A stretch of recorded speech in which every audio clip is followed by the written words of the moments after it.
The glass shattered somewhere below, sharp and sudden, slicing through the dark like a gunshot.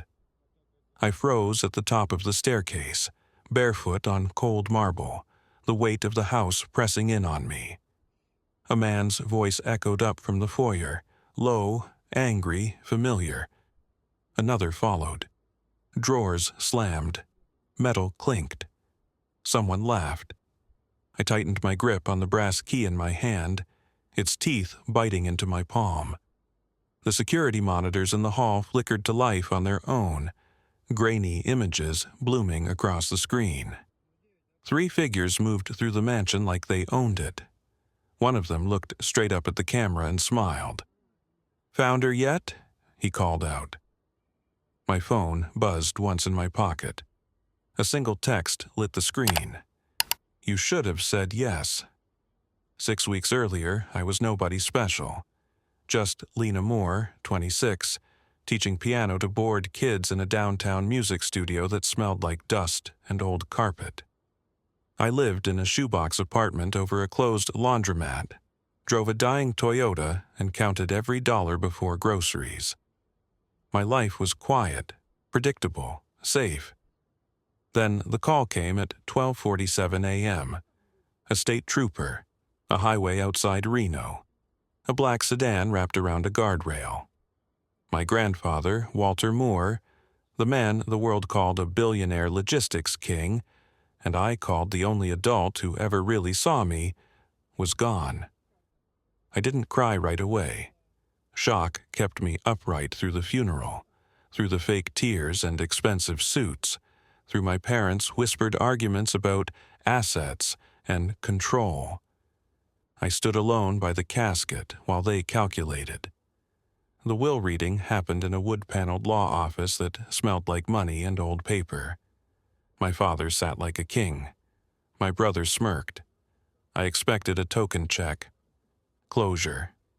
Instead, the lawyer cleared his throat and handed me the world. $7 billion. Everything. The silence afterward was violent. They called me ungrateful, manipulative. A mistake. That night, my father gave me an ultimatum. Sign it over or get out. When I said no, he threw my suitcase onto the lawn and locked the door. I slept in my car. By morning, I was driving through iron gates toward my grandfather's estate, clutching a key he'd given me, just in case. I didn't know then that he'd planned for this. For them. For the war that was already moving toward me. I unlocked the mansion alone. Or so I thought. Robert Hayes was waiting inside the mansion when I stepped through the door, my suitcase bumping against my shin. He stood perfectly still near the staircase, silver hair neat, posture rigid, like the house itself had grown a spine. "Miss Lena," he said softly, "you're earlier than expected." I didn't have a choice. My voice came out thin. The door closed behind me with a heavy click that sounded permanent. He took my bag without asking and led me into the study. The fire was already lit. Fresh coffee steamed on the desk. Nothing here felt abandoned. It felt prepared. "Your grandfather anticipated conflict," Robert said. "He left instructions, very specific ones." That should have comforted me. Instead, my stomach tightened. By noon, the lawyer arrived, then the accountant, then a woman with a military haircut who installed herself at the security console without introducing herself. Files appeared, videos, letters in my grandfather's handwriting warning me, "Do not trust blood over behavior. They will come fast. They will not come clean." I barely had time to breathe before the first attack landed. My brother called. I didn't answer. My mother texted apologies so sugary they made my teeth ache. Then my father left a voicemail, his voice low and controlled. "You don't understand what you've taken from us. Fix this. Tonight." At dusk, the gates chimed. 3 cars rolled up the drive like they belonged there. Robert didn't move. "They won't stop unless you break," he said. That's the point. We watched them from the cameras. My parents arguing with security, my brother pacing, phone pressed to his ear. They left after an hour. At 2:13 a.m., the alarms went silent. Every monitor blinked black at once. The woman from security swore under her breath. That shouldn't be possible. Glass shattered below. Now, I was back at the top of the stairs, heart slamming, watching them move through the house on delayed backup footage. My family tearing through drawers, smiling like hunters. My brother looked straight into the camera and winked. My phone buzzed again. Last chance. Robert's hand closed around my shoulder. "You need to decide," he said quietly. "This house can protect you, but only if you're willing to stop being their daughter." Footsteps started up the stairs. Slow. Unhurried. Like they knew I was still deciding. The footsteps stopped just short of the landing. I held my breath, every nerve screaming. The house felt different now, no longer a sanctuary but a chessboard. Robert didn't reach for a weapon. He reached for a wall panel and pressed his palm flat. Something clicked deep inside the structure. The lights dimmed, then surged back brighter. "Guest lockdown," he whispered. "They won't expect it." A shout rose from below. My brother's voice, sharp, irritated. "What the hell did you do?" Doors slammed. A security gate dropped with a metallic scream, sealing off the east wing. One of them laughed, low and amused, like this was a game. I realized then they weren't here just to scare me. They were testing the house, testing me. We moved fast. Robert pulled me into a side corridor I'd never noticed before. The walls were plain, the air colder. Hidden passages, my grandfather's paranoia finally making sense. As we hurried, my phone buzzed again. Unknown number. "He won't protect you when this goes legal." I typed back before I could stop myself. "Get out." 3 dots appeared. Disappeared. Then a photo loaded. My old apartment door. Splintered. My piano bench overturned. My chest tightened. "They were there," I whispered. Robert didn't slow. Of course they were. We reached a small control room buried behind the library. Screens lit up as the security chief, her name was Marisol, I'd finally caught it, patched the feeds back online. The mansion reappeared in fragments. My mother rifling through a desk, my father on the phone, pacing like a general, my brother trying doors, growing frustrated. "They're boxed in," Marisol said, "but not for long." Downstairs, something crashed. My father's voice thundered up through the vents. "Lena, this ends now. You hear me?" I stepped toward the microphone without thinking. Robert's hand tightened on my arm. I shook him off. "I hear you," I said, my voice echoing through the house. "You broke in. That's a crime." A pause, then laughter. Cold, familiar. "You always did like rules," my father said. "Here's one for you. Blood doesn't lose."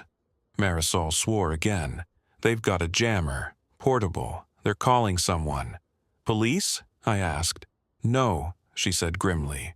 "Worse. Lawyers." Sirens wailed in the distance. Too distant, too slow. My brother suddenly stopped moving on the screen.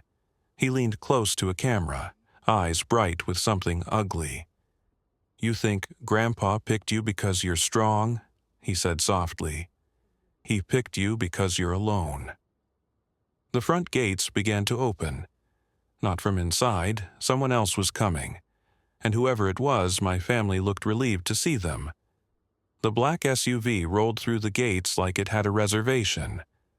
My father straightened the moment it appeared on the monitor, not angry, not panicked, relieved. That scared me more than the break-in. Marisol zoomed the feed. Unmarked plates, private security. Or private muscle, Robert said. The SUV stopped at the front steps. A man stepped out. Mid-40s, broad shoulders, tailored coat. The kind of calm that comes from knowing violence won't touch you unless you allow it. He didn't knock. He keyed the door code. The lock disengaged. My stomach dropped. How does he have that? Robert's jaw tightened.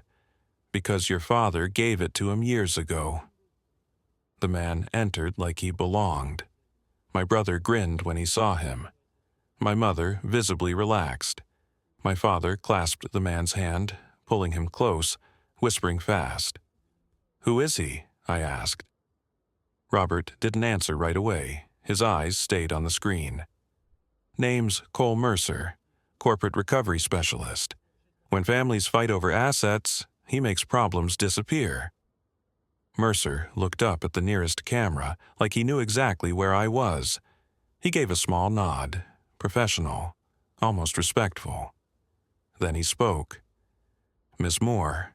His voice echoed through the house, smooth as glass. "I'm here to help everyone walk away clean." I stepped to the mic again, heart hammering. "You're trespassing." He smiled faintly. "Not yet." Marisol swore. "He's filing something, right now. Emergency conservatorship, claiming you're unstable after trauma." My father's voice cut in, sharp and rehearsed. "She's delusional, refusing reasonable counsel. We're worried about her safety." My brother added, almost bored, "She's not fit to manage billions." The words hit harder than any threat. Not theft, erasure. Robert leaned close. "If that filing lands before police arrive, they can remove you, tonight." Mercer started up the stairs, slow, confident. "Last offer," he called. "Sign temporary control. Sleep this off, no charges, no mess." Each step echoed like a countdown. I thought of my grandfather's letters, the hidden rooms, the planning. He hadn't just expected greed, he'd expected this. "Robert," I whispered, "the contingency." He studied me for half a second, then nodded. Marisol's fingers flew. "Once I trigger it, there's no undo." "Do it." The house shuddered, deep, structural. Steel doors dropped between floors. Lights shifted to emergency red. Sirens wailed, not outside. Inside. Mercer stopped mid-step, finally surprised. "What did you just do?" he asked. I swallowed, forcing my voice steady. "I locked down everything my grandfather owned." My phone buzzed instantly. A message from an unknown number. "You've just declared war." On the monitor, Mercer smiled wider. "Good," he said. "Now I don't have to be gentle." And somewhere beneath the mansion, something heavy began to move. The sound came from below the mansion, low, mechanical, ancient, like a vault remembering it still had teeth. Mercer's smile didn't fade, but his eyes sharpened. "Interesting," he said calmly. "Walter never showed me that." My father backed away from him a step.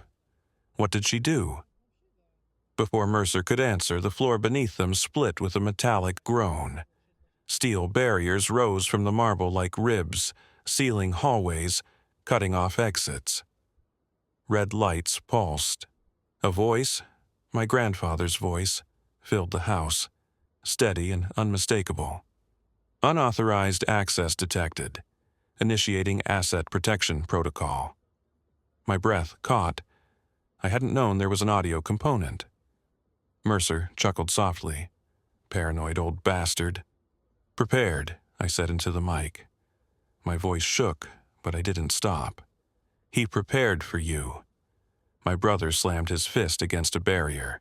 "This is insane. Dad, tell her to stop." My father looked up at the camera, fury giving way to something else. Fear. "Lena, listen to me. You don't understand the consequences.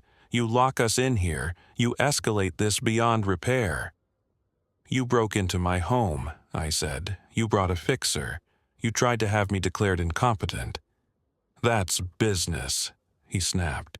This is family. Mercer raised a hand, silencing him. Enough. Miss Moore, you're impressive. Truly. But here's the part you're missing.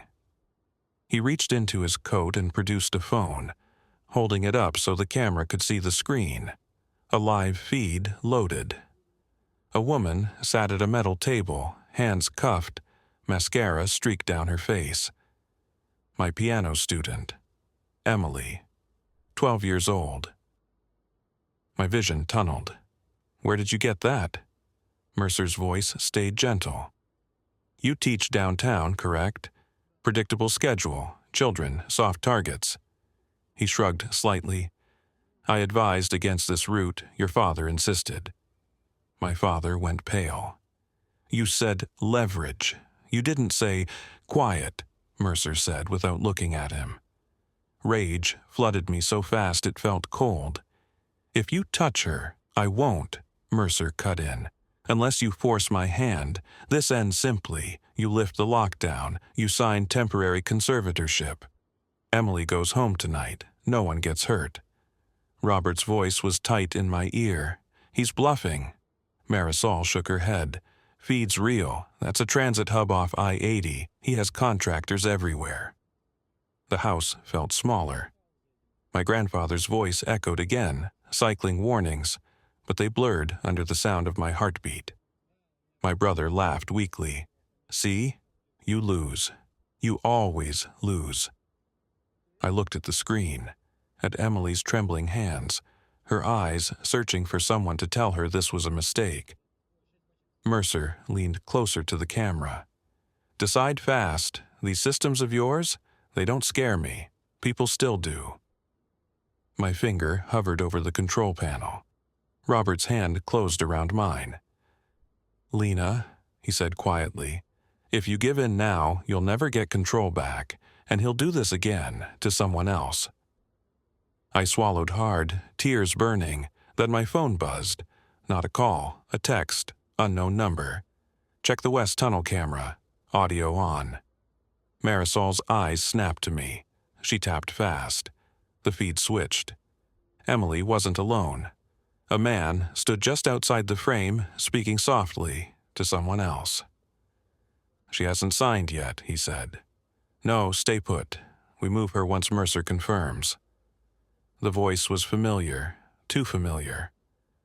My father's voice came through the speakers, and behind him, just barely visible, were police lights, parked, waiting. Mercer's smile faltered for the first time. Because now I knew. This wasn't just leverage. It was a setup.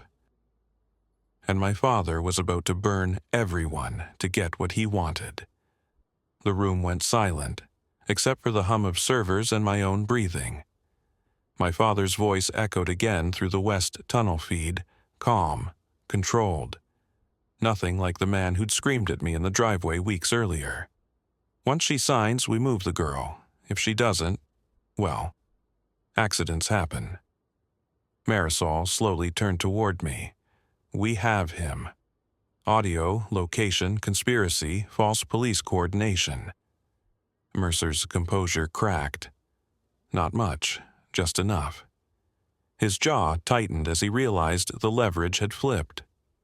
That wasn't part of our agreement, he said sharply, turning on my father. My father snapped back. You said pressure, this is pressure. That's criminal exposure, Mercer hissed. You told me she'd fold. I raised her, my father said coldly. She always folds. He was wrong. I leaned into the microphone, my hand steady now. Dad, I said quietly, you're on a live feed, recording, multiple backups. His head jerked up toward the nearest camera. For the first time I saw it, real fear. You wouldn't, he said. You don't have the spine. I nodded once to Marisol. She patched me through, not to the house, to the police channel my father thought he controlled. This is Lena Moore, I said clearly. I'm the legal owner of the Moore estate. I'm reporting an active kidnapping, conspiracy to commit fraud, and unlawful detention. I have live audio, video, and GPS confirmation. Sirens in the west tunnel flared to life, this time real. Officers moved, shouted. The feed shook as someone swore loudly off camera. Emily screamed. "No!" Mercer snapped, pulling out his phone. "Stand down, now!" Too late. On the mansion monitors, chaos erupted.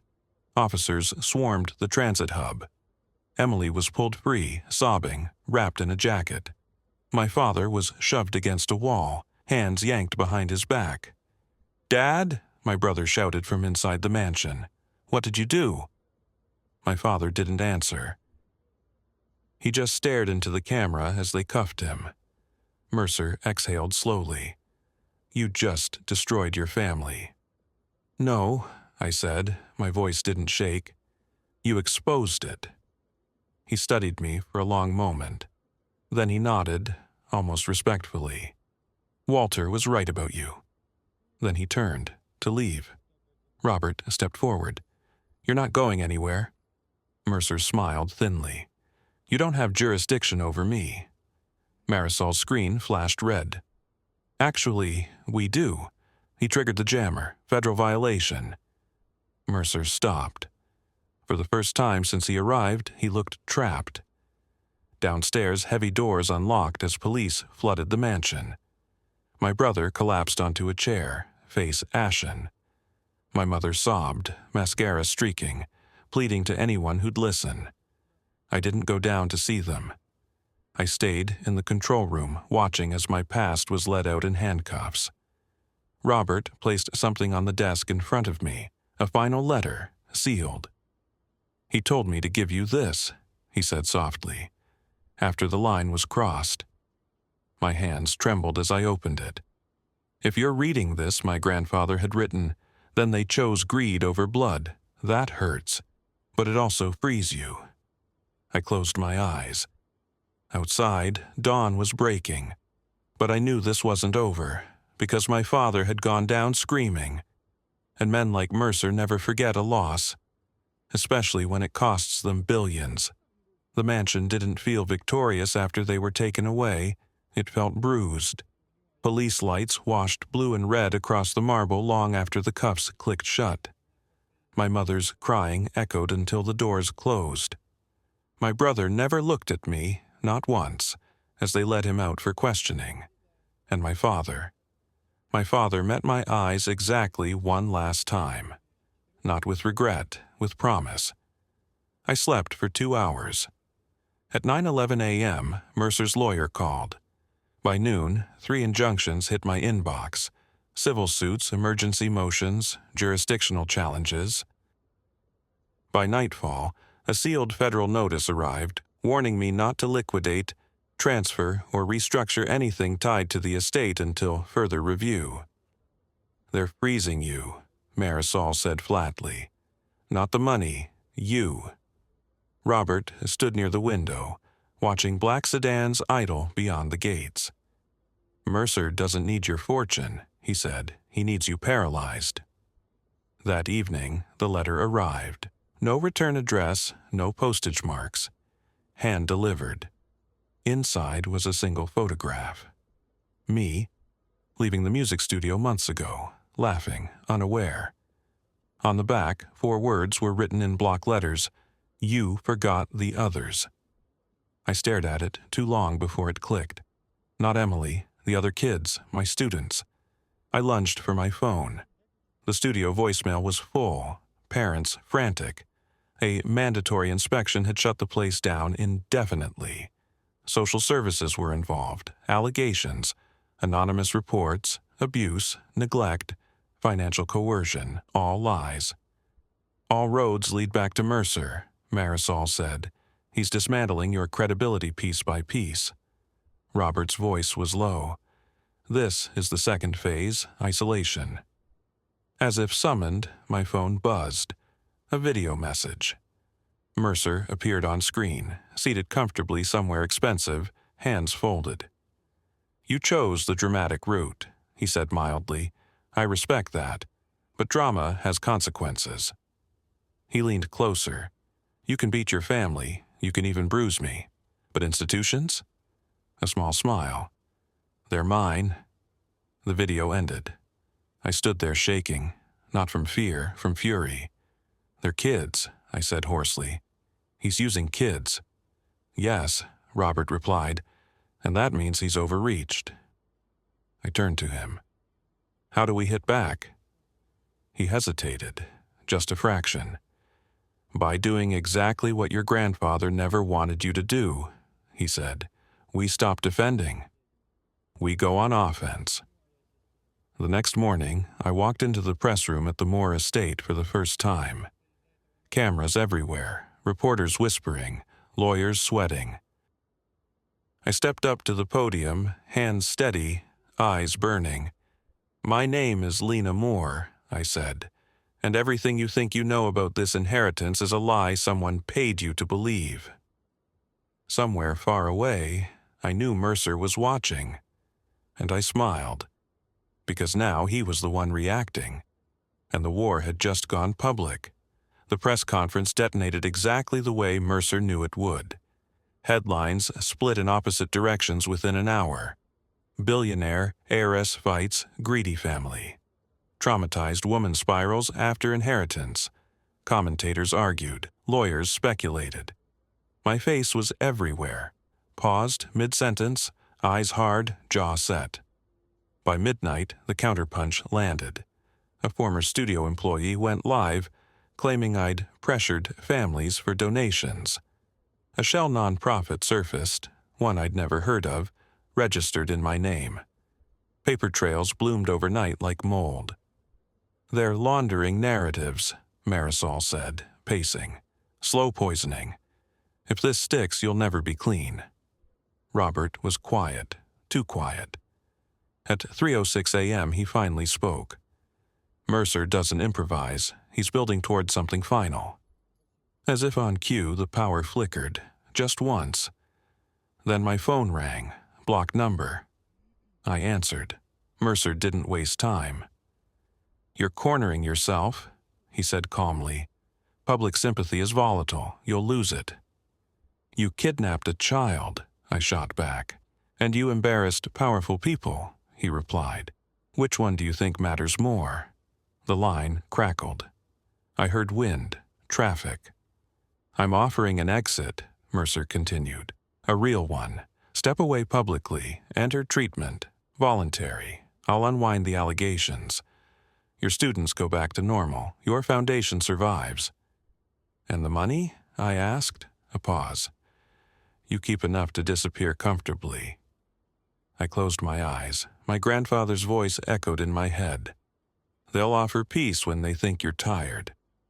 What happens if I say no? I asked. Mercer smiled. I could hear it. Then we accelerate. The call ended. Seconds later, Marisol gasped. We just lost 2 offshore accounts. Legal freeze, foreign court order. Robert swore under his breath. He's forcing collapse. I stared at the monitors, at the numbers bleeding red, at the headlines rewriting my life in real time. Then another file popped up on Marisol's screen. Not a lawsuit, a name. Cole Mercer, federal sealed case, inactive. She froze. That shouldn't be accessible. Robert leaned in, eyes narrowing. Open it. Inside were fragments, dates, redactions, one surviving photo. Mercer, younger, standing beside my grandfather. My breath caught. They knew each other, I whispered. Robert nodded slowly. More than that. A final line blinked at the bottom of the file. Case suspended at request of W. Moore. The room went still. My grandfather hadn't just anticipated Mercer. He'd stopped him once. And whatever Mercer was doing now, it wasn't just about me, it was personal. And for the first time since the inheritance, I realized something terrifying. This war didn't start when my grandfather died. It started when he was still alive. And I was never supposed to be the prize. I was the trigger. The sealed file changed everything. Mercer hadn't just crossed my grandfather. He'd been contained by him, and containment meant leverage, something powerful enough to make a man like Mercer wait years for revenge. Robert pulled up an old calendar entry tied to the file's suspension date. Walter shut the case down the same week he rewrote his will, he said quietly. That wasn't coincidence. So, Mercer knew, I said, before he ever came through my door. Yes, Marisol added, and he's been planning ever since. The next blow landed before sunrise. A judge signed an emergency order, temporary removal of my decision-making authority, pending mental health evaluation. The words felt clinical, clean, lethal. They're coming, Marisol said. Court-appointed officers. 90 minutes, max. Robert didn't argue. He moved. Hidden panels slid open in the study. Servers powered down. Drives were pulled. Physical folders vanished into fireproof cases. The mansion shifted into something else. Less home, more bunker. Your grandfather built a dead man's switch, Robert said, handing me a small black drive. But it only triggers if you are removed. My throat tightened. Removed how? Any way that makes you disappear from the board. Outside, helicopters thudded low and distant. I took the drive. What's on it? Robert hesitated. Everything Mercer buried, including why he was stopped. A notification flashed across Marisol's screen. Her face drained of color.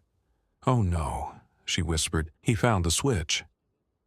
The house lights died. Backup power kicked in, but not fully. Cameras lagged. Comms went spotty. My phone buzzed once. A video call, Mercer. His face filled the screen, calm as ever, city lights sliding past behind him. You were never meant to win, he said. Walter knew that. He just needed you to open the door. You killed him, I said. Mercer smiled thinly. No, I waited for him to die. Behind him, someone leaned into frame, my brother, bruised, desperate. Lena, he said hoarsely. He says he'll make it stop if you cooperate. Rage flared, then settled into something cold. Mercer continued. Here's what's going to happen. You're going to leave that house, alone, quietly. The switch stays untriggered. Your brother walks free. Your name gets rehabilitated. And if I don't? I asked. Mercer's eyes flicked down just once. Sirens wailed, closer now, too close. Then the story ends tonight, he said, and you won't be around to tell it. The line cut. Robert looked at me. They'll breach in minutes. I stared at the black drive in my hand. At the mansion, my grandfather turned into a weapon. At the truth Mercer was terrified of. Then we don't run, I said softly. I plugged the drive into the console and hit upload. The upload bar crawled across the screen, 10%, 23%, 41%. The mansion shook as the first door blew inward. Robert dragged me back from the console just as armed officers poured into the West Wing. Not police, not federal. Private, black patches, no names. Too late, Marisol shouted. It's already propagating. On every screen, files exploded outward. Encrypted packets flooding journalists, regulators, foreign courts, watchdog groups. Decades of buried deals, bribes, shell companies, blackmail payments. And at the center of it all, one name stitched through the rot like a signature. Cole Mercer. The officers stormed the control room. Then they stopped. Every phone in the room buzzed at once. Mercer's voice came through an open line, no longer calm. Shut it down, he snapped. Now. One of the men checked his device, eyes widening. Sir, it's everywhere. Outside, helicopters peeled away, not circling us but fleeing. Sirens multiplied, overlapping, real this time, federal, international. My brother appeared on one of the screens again, but now he was alone, hands cuffed, agents dragging him past cameras. Mercer reappeared on my phone, his mask finally cracked. "You have no idea what you just unleashed," he said. "I know exactly," I replied. "You hid behind my grandfather's silence. He kept your secret to protect people. I don't owe you that." The last file finished uploading. 100%. The light surged back to full power. And just like that, the men in the room backed away, not from me, but from their earpieces. Orders were changing faster than they could process. Within minutes, the mansion was swarming with badges that did have names, warrants, jurisdiction stacked on jurisdiction. Mercer's call dropped. I never saw him again in person. They say he was detained at a private airfield 3 states away. Extradition followed. Trials layered on trials. His empire collapsed in weeks. Men like him don't survive daylight. My father pled guilty. Reduced sentence. No eye contact at sentencing. My brother testified. He didn't look relieved.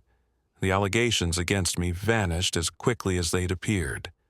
The studio reopened. Emily hugged me so hard I nearly cried. Months later, the foundation launched quietly. No cameras, just work. I kept the mansion, but changed it. Opened parts of it to students, to programs, to people who needed shelter more than secrecy. One evening, I sat alone at the grand piano, the same bench my grandfather used to tap with his knuckle when I rushed. I played slowly, carefully. For the first time, the house felt at peace. They said I inherited $7 billion. They were wrong. I inherited a line in the sand. And I never stepped back over it.